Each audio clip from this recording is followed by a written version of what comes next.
media reports that senior military officials are skeptical of Trump's Gaza relocation plan.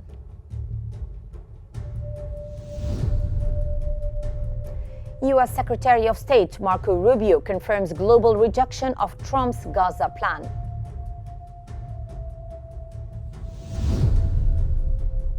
The International Criminal Court strongly condemns President Trump's sanctions on its officials.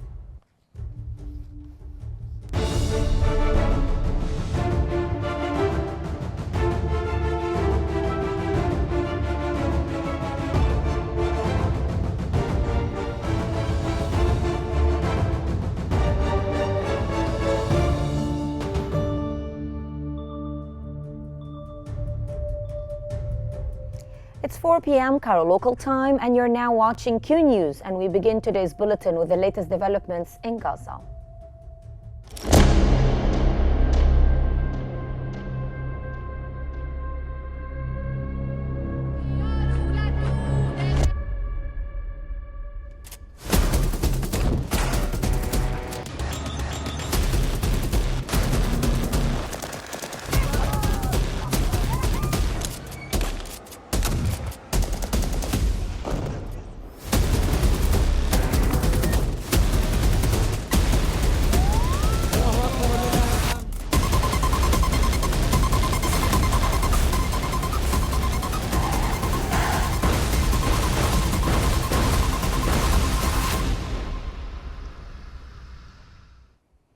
Israeli media have reported that senior military officials in closed-door meetings expressed skepticism about President Trump's plan to relocate Gaza residents. The officials reportedly aim to resolve the crisis without facing additional accusations of war crimes against Israel. They believe the success of Trump's proposal hinges on the willingness of Gaza's residents to participate.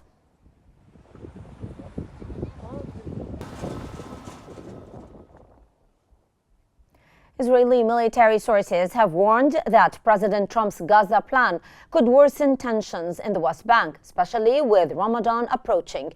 The head of Israel's military intelligence division has also warned that implementing the plan could lead to severe security repercussions.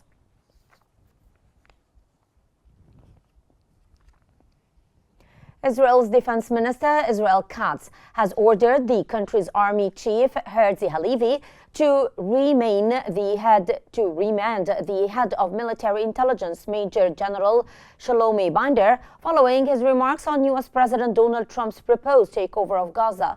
Katz stated that Israeli military officers must not speak out against what he called an important plan regarding Gaza or contradict the directives set by political leadership. The move highlights growing tensions within Israel's security establishment over Trump's proposal, which has sparked widespread controversy, both regionally and internationally. לא נאפשר לחזור למציאות של 7 באוקטובר. נסכל איומים ונגיב במלוא העוצמה. U.S. Secretary of State Marco Rubio has confirmed that many countries have rejected President Donald Trump's proposal for the future of Gaza. Rubio emphasized the dire humanitarian conditions in Gaza, citing widespread destruction and the presence of unexpected ordnance. He stated that rebuilding the territory would require relocating its residents. Meanwhile, Israeli Prime Minister Benjamin Netanyahu dismissed the need for U.S. forces in Gaza, describing Trump's plan as a post-war strategy for the region. The proposal continues to face strong international criticism, with concerns about its feasibility and impact on the Palestinian population. Con el objetivo de ampliar su capacidad operativa y garantizar una acción efectiva. German Chancellor Olaf Scholz has firmly rejected U.S. President Donald Trump's controversial proposal to relocate Palestinians from Gaza and place the territory under American control. And was der Präsident Trump da so in den Raum gestellt hat, findet meine komplette Ablehnung. Wir dürfen nicht die Bevölkerung von Gaza umsiedeln nach Ägypten und Jordanien. Das ist nicht in Ordnung. Meanwhile, the Lebanese Ministry of Foreign Affairs has affirmed that any attempt to seize Palestinian land and forcibly displace the Palestinians is an attempt to liquidate the Palestinian cause and undermine the right of return for Palestinian refugees. The Lebanese Foreign Ministry expressed deep concern over plans to displace the Palestinian people and forcibly uproot them from their land, which is considered a historical and legal right under relevant international resolutions.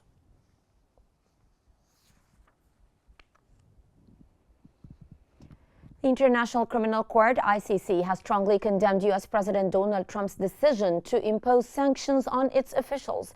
The court called on member states, civil society, and the global community to unite in defense of justice and fundamental human rights. The ICC reaffirmed its commitment to delivering justice for victims of crimes worldwide. Meanwhile, Dutch Foreign Minister Casper Veldkamp expressed his country's regret over the executive order imposing sanctions on the ICC, stressing that its work is essential in combating impunity.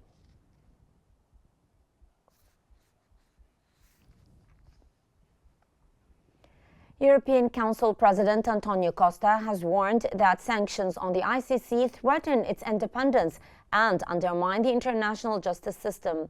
Costa's statement follows President Trump's announcement of potential sanctions, including asset freezes and travel bans against ICC officials investigating U.S. actions.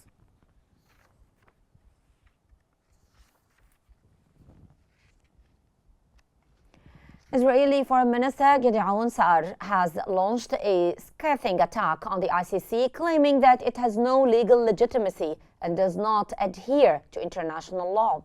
Israeli Prime Minister Benjamin Netanyahu's office described Trump's executive order against the ICC as a bold move that safeguards U.S. and Israeli sovereignty.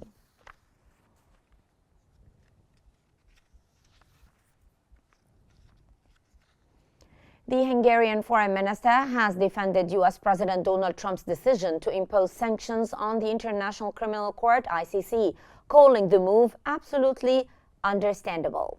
In a Facebook post, the minister accused the ICC of becoming a biased political tool and revealed that Hungary is now reassessing its cooperation with the court. The sanctions, widely criticized by human rights organizations and European leaders, have further fueled tensions between Washington and the international legal community.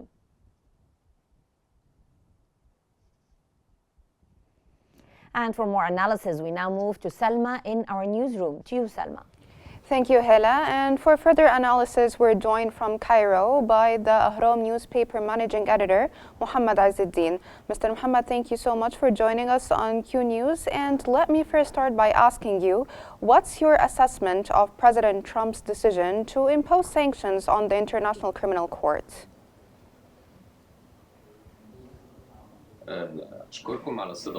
Thank you so much for having me. This U.S. decision is not new. Trump, during his first term, imposed some sanctions on the ICC, but this time it's related to a bigger bias to Israel and announcing that very firmly. I think this decision, which faced condemnation from the international community, the United Nations and the European Union Commission, have issued statements criticizing the U.S. decision. I think this will weaken the foreign policy of the United States and will not be beneficial for the United States as the Trump administration thinks. On the contrary, it will weaken the influence of the U.S. Regarding international matters and causes. In addition, this decision will contribute in weakening the International Criminal Court and lowering its opportunities to get to the truth, and will not serve Israel and the United States as some might think. No, sir, sorry for cutting in, but I have to ask you, to what extent could these sanctions impact the International Criminal Court's legal proceedings against Israeli officials, including Prime Minister Benjamin Netanyahu and Defense Minister Yoav Gallant? It will not have an impact except in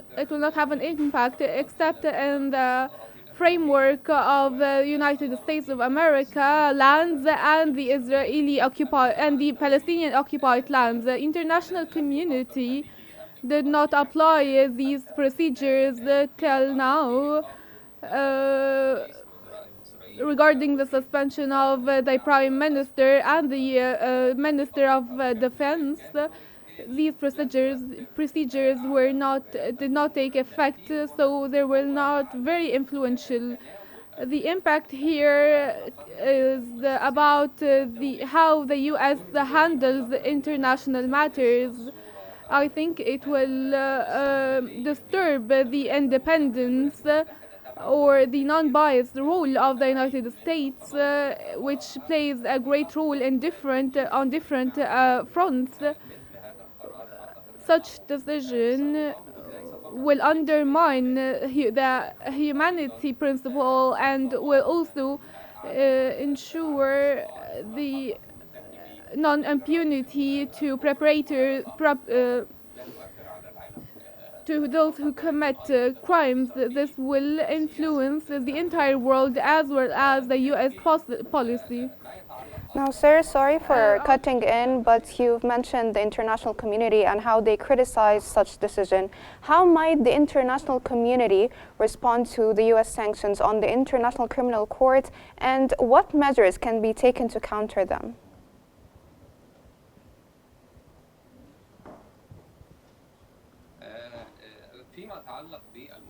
Regarding the international community, the United Nations requested today the United States to take back this decision imposing sanctions on the ICC, and the European Union Commission issued a statement also criticizing the US decision, as well as the European Union and other officials from all around the world. Regarding the sanctions, which include freezing the assets of the ICC members and task force and preventing them from entering the US as well as their families, and not recognizing any decisions issued by the ICC. This means that the United States is being separated from the international community regarding the legal pursuit decisions. So this stance will not be supported except with an international consensus. This is only the United States of America, and they are not going to win anything from these sanctions. They will lose a lot, and they lost the international consensus which was there in different situations, not only regarding the United States of America, as we have seen, stopping the investigations of the United States of America in procedures in Afghanistan during Trump's first term. Biden cancelled this decision during his term, but today we see new decisions. Sir, sorry for interrupting you here, but I would like to ask you an important question. Do you believe the International Criminal Court will be able to maintain its stance on investigating alleged war crimes in Gaza, or could the pressure from the US lead to a retreat?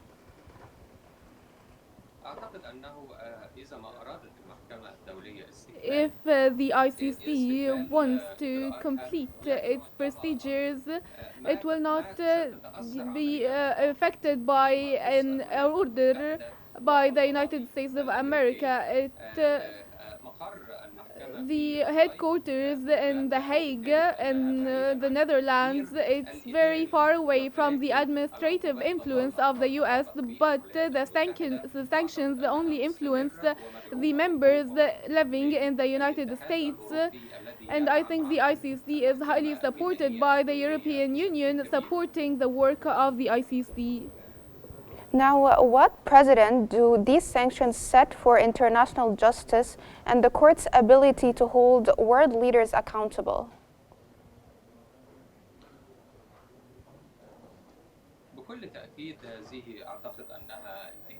I think this is a setback, not for the United States of America supporting Israel alone. The US has been supporting Israel, Republican or Democratic administration. They always support Israel. It's only here about credibility, addressing humanity matters and crimes against humanity and war crimes.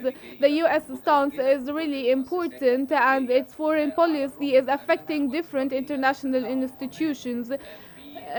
Israel and the US are not even members in the ICC, but they have been very influential. And before, they always approved of the ICC decisions. Today, we see the non-recognition at all of the ICC decisions. And consequently, this will be a unique situation, a unique position that is very influential and will undermine the credibility of the US handling of some issues, especially regarding its US citizens, as well as Israel as its first ally. This means that the United States used to acknowledge the ICC decisions as long as they do not impact Israel or the US. This is highly not acceptable. The international community is united to reject such decisions. Any member of this the international community shall accept the decision of the consensus decisions. Now, sir, here I have to ask you, what are the legal or political avenues that are available for the International Criminal Court to counteract this decision?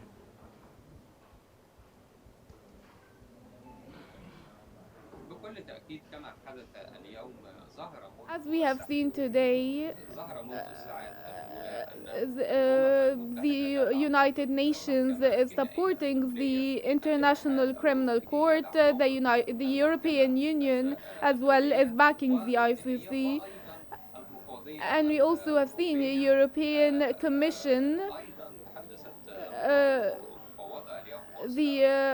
Ursula, the European Commissioner, issued a statement today requesting the US to take back these sanctions as they do not serve humanity or the international law. These sanctions ensure the non-impunity for perpetrators in crimes who are being sued and prosecuted in the framework of hard evidence, not just mere accusations. The convicts have the right to defend themselves, advocate themselves against such accusations. Sir, sorry for interrupting you due to the shortage of time. From Cairo, that was Al-Ahram newspaper managing editor, Mohammed Izzeddin. Thank you so much for joining us here on Qnews and for all the information you provided us with. And now we're going to move back to Hela in the studio. Thank you very much, Selma. In a recent development, President Donald Trump has proposed a controversial plan to relocate Palestinians from the Gaza Strip, suggesting that the United States take control of the territory and redevelop it into a resort destination. This proposal has been met with widespread rejection from Gaza's residents and the international community. The proposal by US President Donald Trump to relocate Palestinians from the Gaza Strip has been met with overwhelming rejection by its residents, who remain steadfast in their determination to stay despite the destruction and loss caused by the ongoing conflict.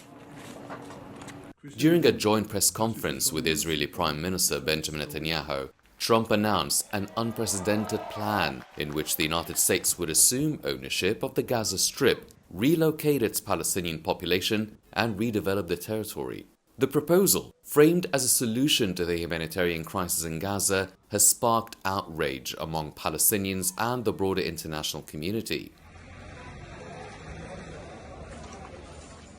For many in Gaza, this is not the first attempt to forcibly remove them from their homeland. Over the decades, Palestinians have resisted multiple efforts to displace them, vowing to remain on their land despite the devastation caused by months of Israeli attacks. Residents insist they will not abandon their homes, arguing that Trump's plan is nothing more than a pretext for US and Israeli control over the region.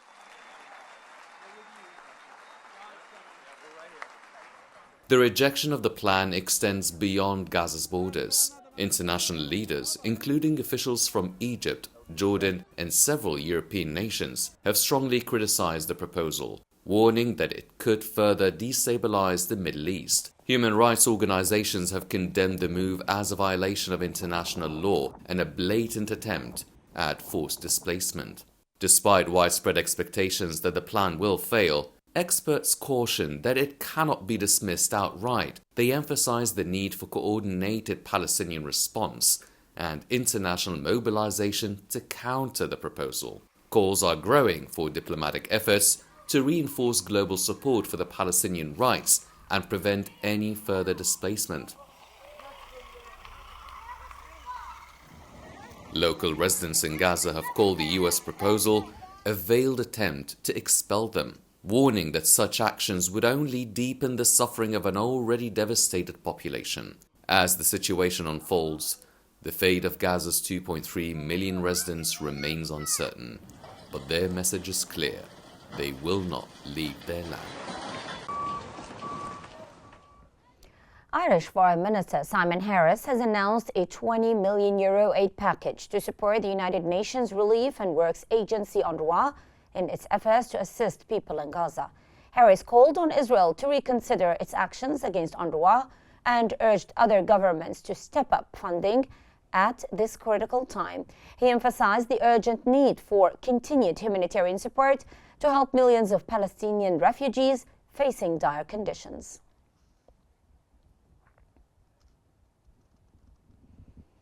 Israeli occupation forces have conducted a series of overnight raids across the occupied West Bank, making multiple arrests.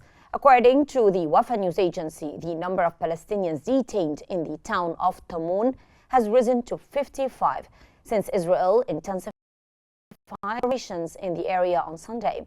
These arrests come amid heightened tensions as Israeli forces continue their military operations across the region.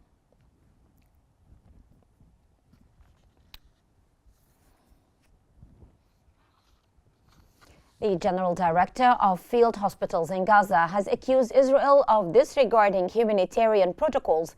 He revealed that 35,000 patients urgently require treatment outside the Strip, but Israeli authorities are blocking the entry of field hospitals and medical teams, which is worsening the already dire humanitarian situation in the occupied enclave.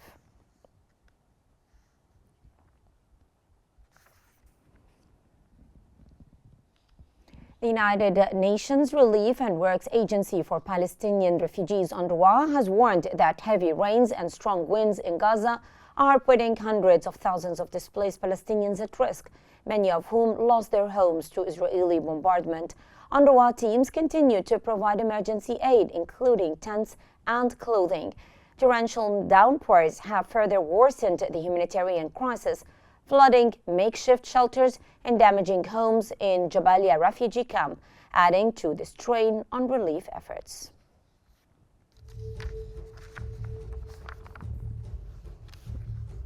And that brings us to the end of our news bulletin. Here is what we have been covering. Israeli media report that senior military officials are skeptical of Trump's Gaza relocation plan. U.S. Secretary of State Marco Rubio confirms global rejection of Trump's Gaza plan.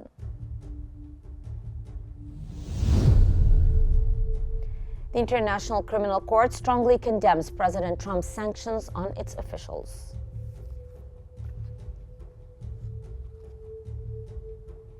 And this concludes our news bulletin for the hour. Don't forget to follow Q News on YouTube, Facebook, X, Instagram, and TikTok at Qnews EG to stay informed.